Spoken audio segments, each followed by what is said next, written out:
Hello everybody, welcome back to 10 Minute Reviews. This is Freya, the fuzzy co-star. I'm Jason, and we're bringing you today's episode. Oh, calm down. And as always guys, please hit those like and subscribe buttons. We've got a ton of videos coming out for you guys. We just want to keep bringing you guys books, authors, fun things to read, fun people to read. We'd appreciate all that support. We're going to keep doing it anyway, but we'd appreciate whatever support you may wish to give us. Also, please email us, comment, give us some book ideas, author ideas. More than happy to check out anything you guys send to us. So for today, I want to talk about a new book I haven't talked about yet. I have talked about the author before, one of the authors. I want to talk about Masterclass by Anabelle. My handwriting sucks, so Anabelle Hawthorne maybe, and Virgil Knightley. I've talked about Virgil Knightley books in the past. So Masterclass. Masterclass, it's a lit RPG-ish, harem lit-ish, well, there's no ish about that one, fantasy-esque book. I can tell it's a series, or planned to be a series for sure.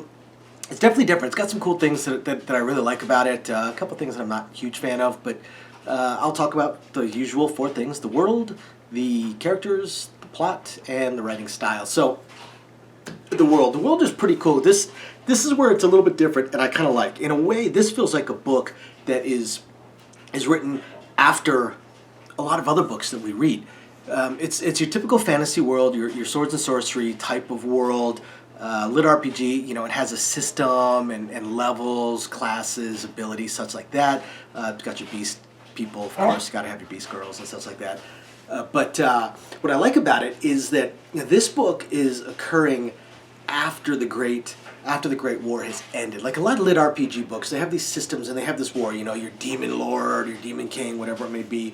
You're kind of building up to it. Look at, you know, Reborn Apocalypse and some of those other books. You're building up to this final battle, or, you know, some of those Tower Ascension ones, where you're building up to this final battle. This book actually starts after that final battle has occurred. They talk a lot about how this battle had occurred. They finally beat the demon lord after this massive decades-long war. All these people have died. The world has changed, and the system appeared to break, actually. So since the end of the war and the Demon King was finally defeated, even though they lost something like 99% of the people that were fighting, the system, like I said, appears to be broken. It shows an error message. No new quests have popped up. So this almost feels like the epilogue to a lot of the books that we've read in this particular vein in the past, which is kind of cool. It's kind of cool. It's kind of interesting.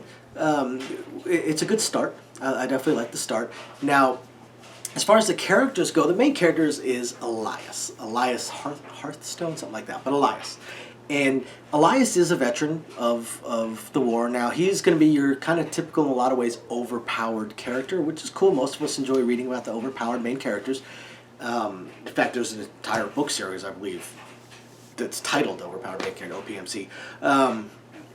But it's a little bit different. He is an enchanter, and he's one of the few master-level enchanters, mostly attributed to the fact that those that did manage to survive the final battle get this huge, insane experience boost before the system fussed out on him.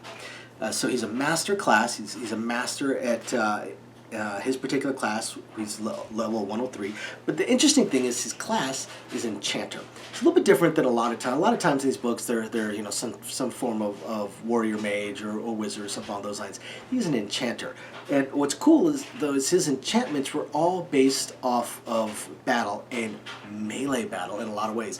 So he's actually got a little bit of a reputation. He's known as the Impaler, although he's trying to get away from that. And most of his enchantments he laid upon himself. He engraved his own bones with enchantments, so he's stronger and faster and tougher and can heal, and, you know, various other abilities. Plus he enchanted his spear or staff. That's the reason he's called the Impaler. So most of his enchantments end up dealing with the physical.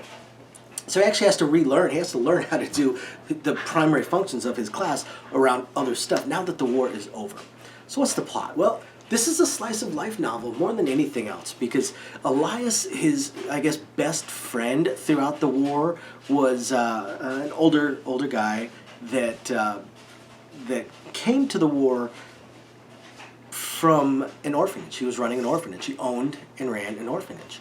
And he knew he was dying, he knew he was going to die, and he willed it to Elias, and he asked Elias to take care of it, and take care of the one remaining daughter that, or stepdaughter, or adopted daughter, rather, that his friend had that was still there running the orphanage.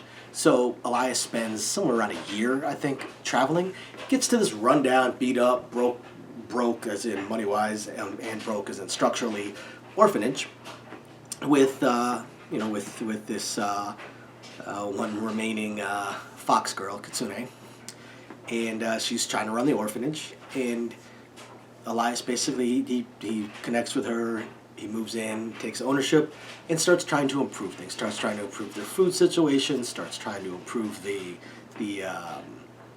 structure, starts educating the children.